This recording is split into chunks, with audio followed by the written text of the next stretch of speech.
The Voice qui vit évidemment en France et qui nous a servi ce single-là. On est plutôt heureux chez Chaud de retrouver Jackie Kinguet dans ce registre. Et bien, cette chanson, on va la dédier à le garçon de Bonapriso qui a 1 an de plus ce matin, Armand Cyril Essaka. Armand Cyril Essaka, vous avez 1 an de plus, vous êtes du côté de Bonapriso. Et bien, joyeux anniversaire de la part de votre ami et frère, M. Marc Chouamou.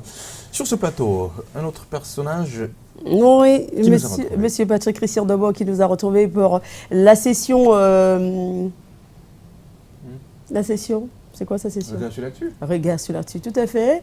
Et ce matin, il s'intéresse au coronavirus. Vous le savez, le coronavirus sévit dans le monde entier. Certains pays ont été prompts à fermer leurs frontières, à fermer des restaurants ou bien à interdire l'accès à l'école.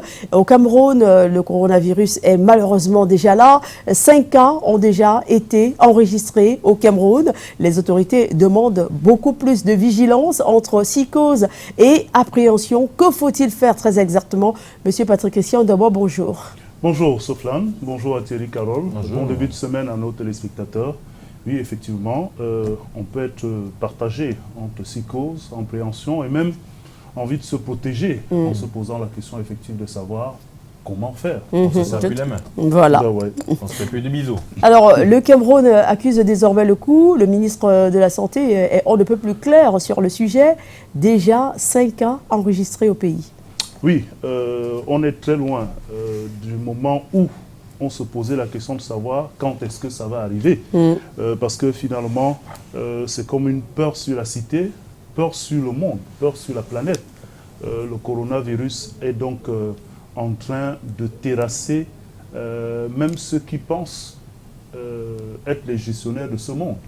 Le coronavirus est en train de briser les barrières que les hommes se sont même imposées dans ce monde dans lequel ils vivent, qu'elles soient ethniques, qu'elles soient frontalières, qu'elles soient naturelles, qu'elles soient d'ordre linguistique, d'ordre économique et j'en passe.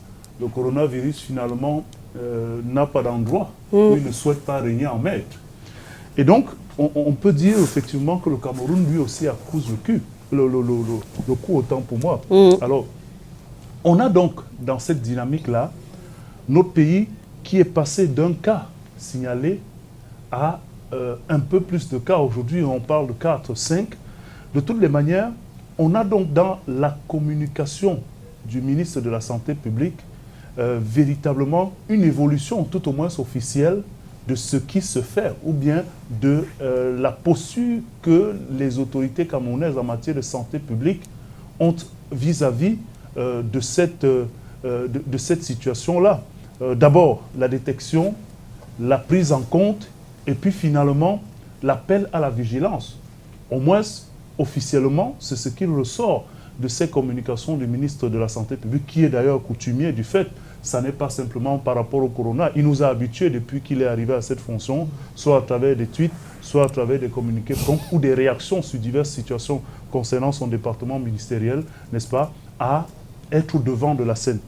C'est un fait qu'on doit constater, mais on doit aussi constater que dans l'environnement, oui, les populations, et notamment dans les grandes métropoles, accusent le coup. Parce qu'on avait l'impression de vivre cette situation de santé publique comme si elle se déroulait chez l'autre, quand nous n'étions pas encore victimes. Et le premier cas, finalement, est venu sonner l'alerte. Le cas chez les voisins a davantage attiré l'attention. Et aujourd'hui, une maladie qui semblait, de par son foyer, être localisée du côté de l'Asie, transportée en Occident, tout au moins sur les discours officiels. Nous sortons totalement dans ce regard sur l'actu des polémiques et autres, justement, analyses ou même démonstrations qui font état de ce que le Covid, Corona 21, ne serait véritablement pas une maladie telle que présentée, comme elle est actuellement présentée, au regard des discours qui viennent à l'international.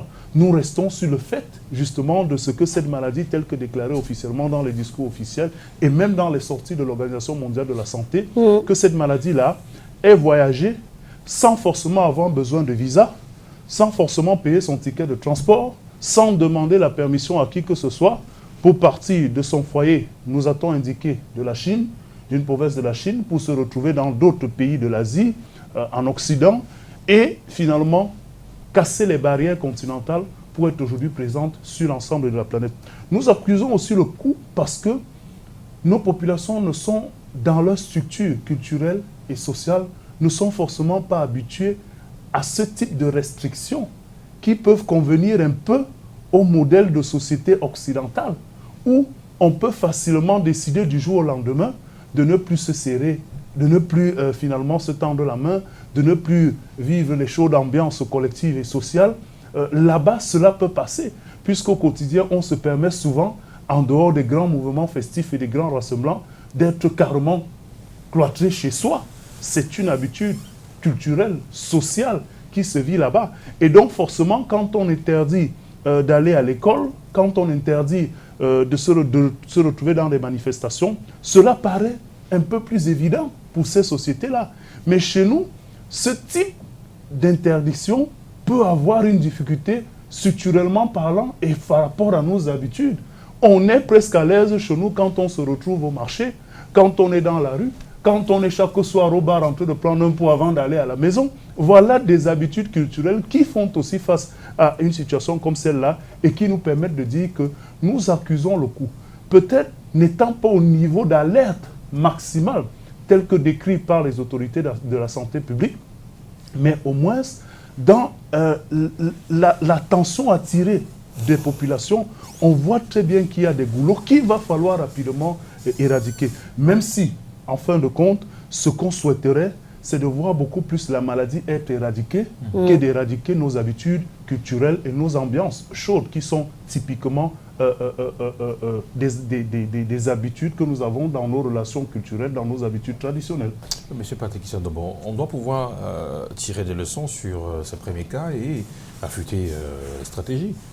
Vous savez, quand on est en face d'une situation comme celle-là, on commence évidemment par un cas, et puis on en progresse avec deux, et après, on souhaite que cela se limite à ces nombres-là. C'est le souhait. Et cela ne reste qu'un souhait. Et d'ailleurs, un souhait, un vœu pieux, qu'on voudrait même transformer en réalité. Dans un contexte comme celui-ci, personne n'est à l'abri.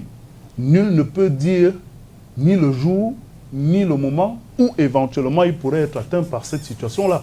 Mais lorsque j'expliquais aujourd'hui les situations et les habitudes qui peuvent dépendre d'un pays à l'autre, d'une société à l'autre, je pourrais aussi dire qu'on peut tirer un certain nombre de conséquences dans les stratégies que nous mettons en place, en essayant d'intégrer la meilleure des façons qui puissent permettre à ces stratégies-là de s'accommoder soit à nos habitudes ou simplement d'exploiter nos habitudes pour faire face à un fléau comme celui-là. Parce que forcément, dans cette dynamique, certains vous diront que les voyages et les blocages d'espace aérien ont-ils l'efficacité comptée? Ce n'est qu'une question. D'autres pays l'ont fait, des puissances comme les États-Unis, composant d'ailleurs avec des systèmes de santé publique un peu plus aguerris que le nôtre, du haut de leur puissance économique et de leur niveau de développement, ont carrément fermé l'espace. Certains, d'autres pays l'ont fait aussi. Et la question revient donc, et nous l'avons suivi dans beaucoup de débats, le Cameroun ne doit-il pas faire autant? Et cela s'appuie sur une question, sur cette question-là, avec des arguments, du fait de ce que tous les cas jusqu'ici enregistrés dans notre pays ont été importés. Ces cas-là ne sont qu'arrivés par les voies de transport aérien. On a suivi d'autres personnes avec des arguments qui pourraient dire qu'il n'y a pas que les moyens aériens pour nous faire arriver ce fléau, qu'il y a peut-être d'autres circonstances. Mais la question fondamentale de la fermeture de cet espace aérien s'est posée. Maintenant, est-ce la solution dans un environnement où on a plus d'une possibilité de le faire? On doit pouvoir tirer des constats en se disant tout ce que nous avons jusqu'ici vient de l'extérieur.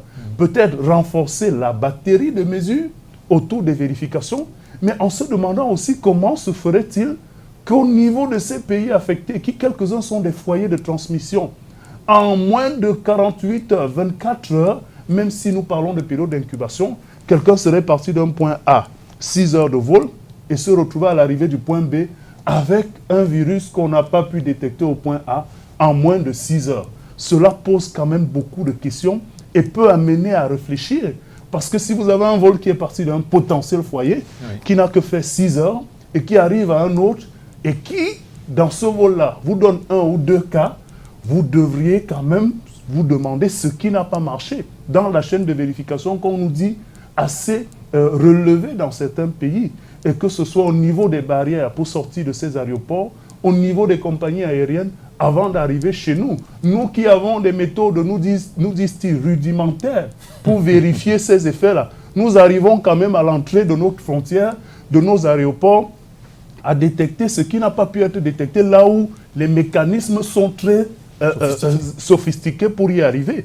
On pourrait tirer des leçons de ce côté, comme on pourrait aussi tirer des leçons sur un certain nombre d'habitudes que nous avons. Au-delà des habitudes culturelles et traditionnelles que nous évoquions, peut-être que cette maladie arrive pour nous rappeler les fondamentaux, les basiques de l'hygiène, notre comportement. Pas forcément parce qu'il y a une maladie qui nous guette, parce qu'au quotidien, nous avons l'obligation d'être dans des conditions d'hygiène minimales. C'est ainsi qu'on pourrait dire, pour un certain nombre de mots, comme le choléra, qui nous décime souvent. Voilà des situations qui nous ramènent à l'ordre. On aurait peut-être fait un random sur le choléra par rapport aux situations que nous avons ici, que ça prendrait peut-être des proportions pareilles. Et pire, dans une situation comme celle-ci, on ne connaît pas si les mutations du virus, d'un jour à l'autre, pourraient avoir des effets encore plus dévastateurs que ce que nous avons actuellement. Dieu merci, dans notre pays, nous avons la possibilité pour l'instant de les suivre, mais il n'y a que dans cette dynamique-là, au-delà du suivi, on doit aussi se dire que les mesures annoncées par le ministre de la Santé doivent être intégrées, et même si le gouvernement doit peut-être faire un peu plus que cela, en félicitant surtout les uns et les autres de n'avoir pas jeté la psychose, parce que le danger dans ce genre de situation, c'est que la psychose s'installe et que la maladie ait plus d'effets négatifs que ce que nous avons espéré jusqu'ici. Et donc, au finish, on peut simplement espérer que nous soyons préservés de la prolifération à grande échelle de ce virus. Voilà. Alors, plusieurs pays ont fermé leurs frontières. Certains estiment que c'est ce que le Cameroun devrait aussi faire. Mais je pense que les autorités essayent tant bien que mal de canaliser un tout petit peu... Surtout de gérer l'aspect psychologique. C'est vrai, c'est vrai. Alors, on peut saluer l'action du ministre de la Santé qui communique à chaque fois via des tweets, via des communiqués sur les cas enregistrés, sur les mesures d'hygiène qu'il faut absolument mettre en place. Mais on peut aussi se dire que, en tant que citoyen, chacun devrait faire un peu des efforts à son niveau. Si vous avez fait un voyage dans des pays à haut risque, une fois que vous êtes revenu, mettez-vous en quarantaine tout seul, par exemple. 14 jours pour observer. Et puis après, on verra un tout petit peu ce qui se passe. Certains observateurs disent « C'est bien, monsieur le ministre, de compter les cas. Maintenant, il faut vraiment un déploiement exceptionnel sur le terrain. » Vous pensez qu'on peut faire mieux que ce qu'on a déjà fait Et c'est là toute la difficulté, parce que même les situations de mise en quarantaine, si on devrait mettre en quarantaine tout ce qui arrive de l'extérieur, il nous faudrait peut-être faire appel au Cristiano Ronaldo pour nous mettre des chaînes d'hôtels prêtes à accueillir pendant 14 jours tout ce que nous recevons. Donc il y a à la fois la volonté qui semble être présente, mais il y a la réalité aussi de la disponibilité des structures, des ressources, de la ressource matérielle à grande échelle. Parce que si on veut appliquer de manière stricte ces méthodes de mise en quarantaine, il faut être certain que beaucoup de ceux qui arrivent dans le pays, venant de ces zones, devraient être mis en quarantaine. Maintenant, il n'y a que les mesures de précaution. Et comme on a coutume de le dire, prévenir vaut sans doute mieux que guérir. Et même si on peut apprécier l'action et la communication du ministre, on doit se dire que de façon individuelle, et je suis d'accord avec vous, chacun doit pouvoir prendre en compte le risque qu'il représente lorsqu'il a fait ce déplacement vers ses foyers potentiellement porteurs du virus. Chacun doit pouvoir prendre en compte. Si effectivement vous avez une quelconque considération pour votre entourage, n'est-ce pas, pour le pays vers lequel vous y allez, sauf si cela ne vous dit rien, eh bien vous vous comporterez comme quelqu'un qui n'est pas conséquent. Merci beaucoup, monsieur Patrick Christian Debord, pour cet autre numéro de Regard sur l'actu. On vous retrouve mercredi pour un autre numéro. Avec le même plaisir. Voilà.